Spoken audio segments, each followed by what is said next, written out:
Hey everyone, and welcome to the second episode of The Closing Geek. Our episode today is called What the Heck is That? And we are going to discuss all the different types of ownerships and explain what they are, what they cost, very important, and just so that next time you hear somebody say, oh, a co-op, or I bought a condo, I'm thinking about buying a townhouse, you know exactly what they're talking about, okay? So let's start with co-ops. So a co-op, or a cooperative apartment, its formal name, is an apartment within a building where you are paying for and buying the exclusive right to live in that apartment or to own that apartment. You're agreeing to live in this co-op setting, right? This cooperative setting where you have a bunch of neighbors upstairs, downstairs, next door. But unlike real property, unlike a house or a condo or a townhouse where you get a deed, what you get in a co-op is something called a stock certificate and a proprietary lease. Those two things together evidences your ownership. But what you own is not the same as a house or a condo. What you own is shares of stock in this corporation. The corporation being the building. The entire building together is a corporation. And every apartment is lives a shareholder, and which you would be one if you bought a co-op apartment, and your apartment is given a certain amount of shares. So let's say you buy apartment 1A, and 1A has 300 shares. You are now a shareholder in XYZ Corporation holding 300 shares. Once a year, you will be asked to vote those shares. And you can either vote for things like, should my building institute a flip tax? We'll discuss in another episode what that is. Who should be on the board of directors of my co-op? The board of directors are people, shareholders that live in the building and want to assist your management company in running the building. They want to make sure that the building is run a certain way, right? This is their investment, totally voluntary position, and you have to be voted in by a majority of the, not a majority, but you have to be voted in by the shareholders. So there's lots of things that'll come before the complex. Should the building allow the shareholders to lease out their apartments? Should we replace the elevator? Whatever, you will be asked to vote your shares, and your voting power depends on your shares, right? So if you have 300 shares, but your neighbor has a much bigger unit and has 600 shares, and you both vote for the same thing, and it was just the two of you, which it would never be, but I'm doing this for illustrative purposes, he would win because he has more shares. And so that's what you own when you own a co-op. You own a piece of paper. No, you own a stock certificate that says you have the right to reside in this apartment. What are the financial and physical responsibilities of a co-op? Well, physically, it is almost akin to renting an apartment where the building takes care of the trash removal, the staff, the issues in the building that come up. The only difference is in a co-op, you are responsible for everything that happens inside your four walls, both physically and financially. So if your toilet is leaking, you have to get it to stop or call a plumber to get it to stop, and you have to pay that bill because you own the apartment. You own the apartment in practice, right? This is my co-op apartment, I own it. In theory, you own the piece of paper that gives you the exclusive right to live in that apartment. But either way, you own it, and everything inside the walls is your responsibility. And so I'm sure you can call upon the porter of the super of the building, throw them a couple of bucks, they'll come in and fix something, but you're still obligated to fix it yourself. You can't just call the porter or the super to come do it. However, if you have a major leak, don't wait till you flip through the phone book. That's showing you how old I am, the phone book, right? Don't go online looking for a plumber while the leak is happening. Let the super know, they'll come and at least stop it until you find the appropriate professional. So what do you pay to live in a co-op? Well, you pay a mortgage, right? They call it a mortgage so that all the parties involved are not confused, but it's not really a mortgage because you don't own real property, you don't get a deed. When you own a co-op, what you get is it's almost like a personal loan to buy this apartment. There is no deed to record, right? Usually a deed is public notice that, hey, Bank A has a loan on this property, and if you ever sell, you can't do so without paying off Bank A. For a co-op, your stock certificate and proprietary lease are held by the bank. They don't give them to you. That's their collateral documents. Think of it like a title to a car, right? If you buy a car and you get a loan from Bank B, right? They hold your title until you finish paying it off, and then they give you the title bank. Same thing with a mortgage for a co-op. They're going to hold on to your stock certificate and proprietary lease. They're going to bring those to closing when you ever sell. They're going to get paid. They're also going to record a document called a UCC1, Universal Commercial Code 1. And that is evidence that there is a loan against this property. So when we run, attorneys run what's called a lien search to see what outstanding debt is on this property, we will see that mortgage come up because of that UCC1. And then we need the bank to come and bring the old collateral, stock and lease, and hand it in so that our buyers can get a new stock certificate and proprietary lease. Okay, down to the money, brass tacks. What do you pay in a co-op? So you pay your mortgage, you pay monthly maintenance, okay? So it is determined by the size of your apartment, what floor your apartment's on, what exposure your apartment has, how big it is, and honestly, nobody knows the real calculation. The building, when it was first constructed, said apartment A pays $1,000 a month maintenance, apartment B pays $1,500 a month. Like I said, we make guesstimates as to why, don't really know, it's not an exact science, but you pay mortgage, you pay maintenance, you pay homeowner's insurance. So when you own a co-op, you do not need to worry what happens inside those walls as long as you didn't cause it, right? So if there's a leak, a pipe burst inside the wall that's right outside your apartment, cause damage in your apartment, you don't have to call your insurance company. The building or the co-op will call their insurance company and they'll make you whole, unless you caused that pipe to burst in that wall. How can you do that? Your toddler threw toys and everything into the toilet and too much pressure and the pipe burst, or you were putting up some fancy TV and the hole went in too deep and it burst the pipe, whatever, then you would be responsible. But homeowners insurance in a co-op is for content. It's for everything inside of the four walls. So it's not as expensive as homeowners insurance for real property, where you are insuring both content and structure. So for a co-op, there's a two-step approval process. There's the mortgage approval process, which in and of itself is terrible. But once you get that approval, you then have to get approval by the board of directors. So you have to submit what's called a board application package. Anyone who ever has done a board application package knows you'd rather go to the dentist than do one, but you have to do it. It is you telling your life story, both personally and financially, to this building so they can decide if you are worthy to live in their building. A board of directors in a co-op can reject your application for a reason, no reason at all. They don't have to give a reason. Not just yet. That's changing. This legislation that says that can become discriminatory, and so that might be changing. It recently changed in Westchester County co-ops. They have to give a reason. New York, still not so. I'm assuming the big lobbyists in New York won't let that happen, but eventually maybe they might have to.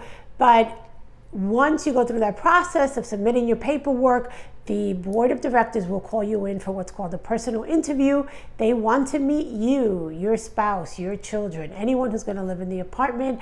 I've had buildings who have asked them to bring their dogs in or their animals in because they want to see how noisy they are. I mean, I've also heard funny stories of people giving their dog a Benadryl before the board interview so that he would, just be really quiet. Don't do that. But you can see that the process is very intrusive, to say the least. So once you do your board application package and your interview, if they deem you worthy, you get approved by the co-op board. And now you have co-op approval, bank approval. You go bank to the bank, you say, Mr. Bank, Mr. Co-op said I'm okay. And the bank will start working on what's called your clear to close. That's where any open conditions, any open items, and not just you, but on the seller, are taken care of. And once you get a clear to close, the most beautiful words in all of real estate are clear to close. Once we hear that, we schedule a closing and you get your dream apartment.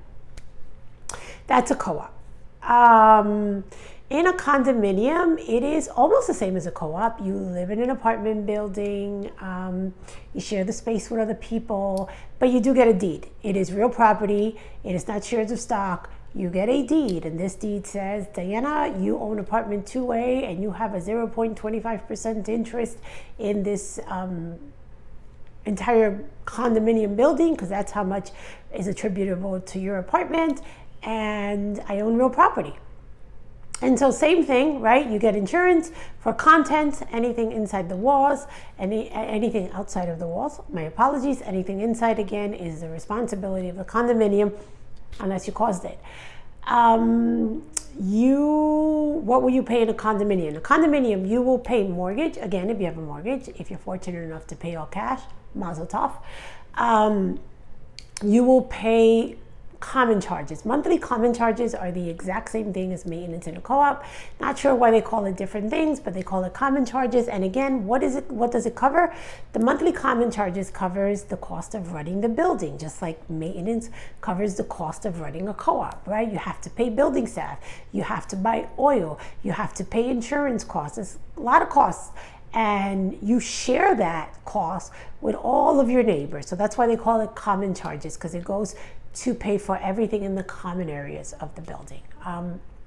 So that's the difference between a condo and a co-op, is that in a condominium, you're not only paying your common charges and your mortgage, you're paying monthly real estate taxes. It is real property. There is a deed. Whenever you have real property and a deed, you have monthly taxes.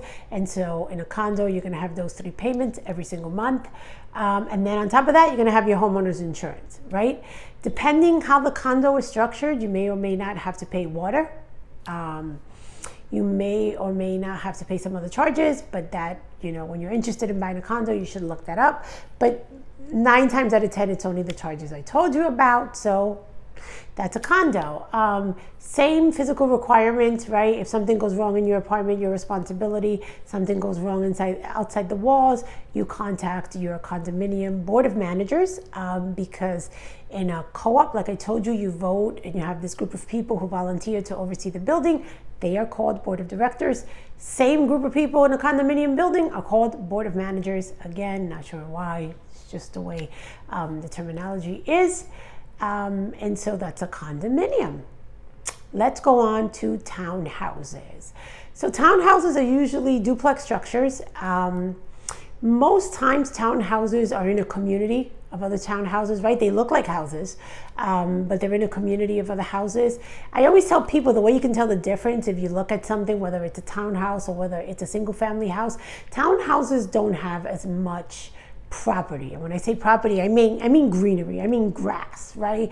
Townhouses usually have shared amenities for everybody in this complex, like pools or tennis courts or playgrounds, whatever have you. And I guess for that reason, they don't have a lot of backyard space or front yard space. And so it's one of the many ways, but just, eyeing it, if you're driving by and you see something and it looks like a house, but there's a lot of similar houses nearby and there's not a lot of property, you might think, hey, that might be a townhouse.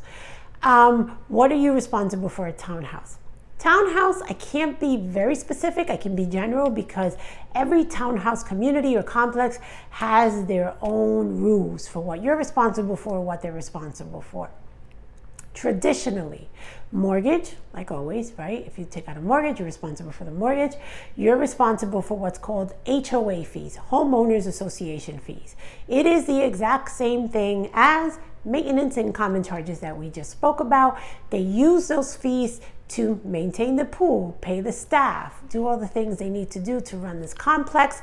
You pay that amount with everybody else that lives in this complex. How they figured out what your townhouse pays versus what someone else pays is a mystery. We don't know. And you also pay in a townhouse water and sewer, right? You might have to pay oil. Depends how the townhouse is set up. So that's something that you should find out. Most likely you will pay for trash removal. Again, might be included in your homeowners association fees, may not. And so for a townhouse where there can be so many ancillary fees that add up, right? Garbage removal, oil, parking, gym fees, trash removal fees, garden care fees. There can be all these different types of fees. So what you think you might be paying is not what you're really going to pay. So when you're buying a townhouse, or if you're thinking about buying a townhouse, ask your realtor, ask your attorney, call the management company for the complex, get all the numbers before you make a decision. But a townhouse, like I said, it gives you more of that house feel without all of the house responsibility. So that's a nice bonus for people who want the space without really wanting to mow the lawn or, do all the things that's required for a single family house. Very nice segue into single family houses. Single family houses are the one where every single thing about the structure, about the upkeep of the structure, about the financial responsibility of the structure falls on you, the homeowner, right? So you will pay mortgage, you will pay monthly property taxes, you will pay homeowners insurance. But this time, you not only pay for content insurance, for everything that's inside the home, you're also going to pay insurance for the structure. If there's a tornado and you go up like Dorothy and the Wizard of Oz and you need to rebuild that house, you want to make sure you have enough structural property insurance to cover that rebuild. You also want to insure other things. If you have a really nice shed on your property, you want to make sure that's insured too.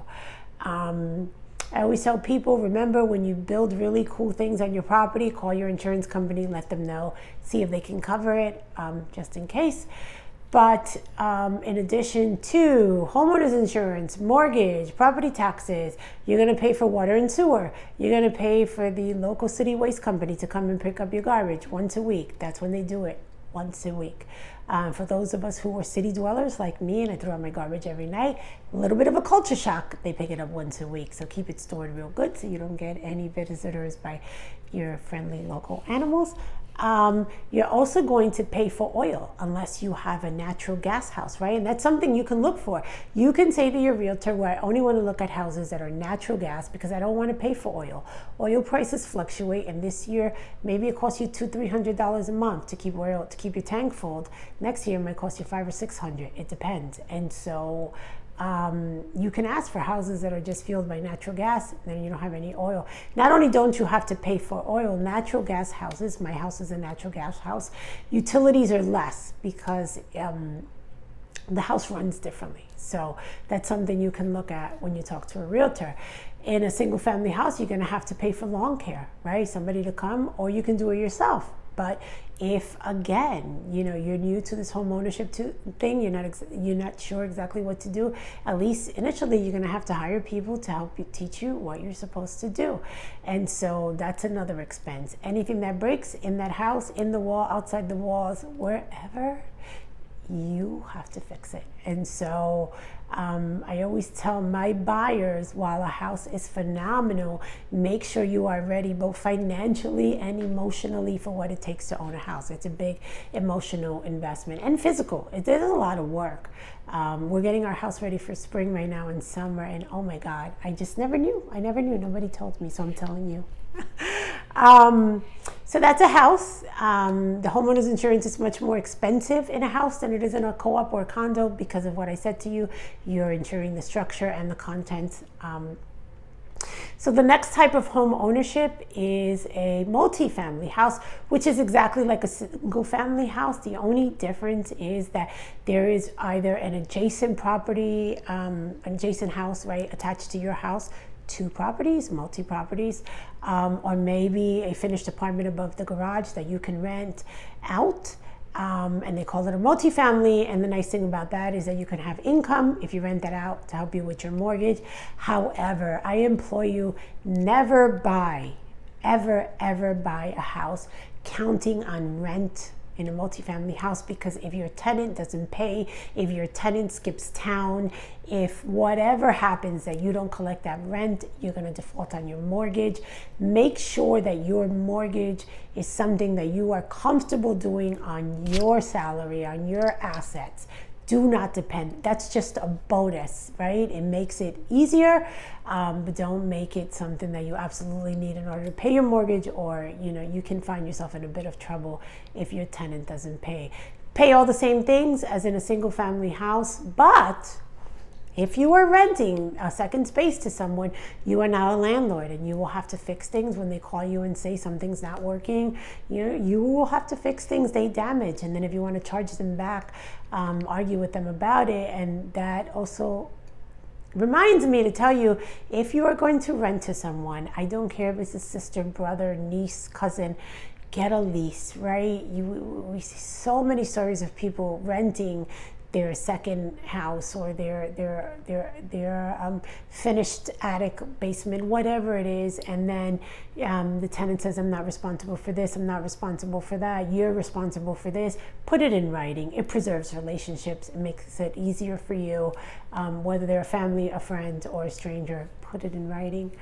And the last type of home ownership, personally, my least favorite, some people absolutely love it, is new development.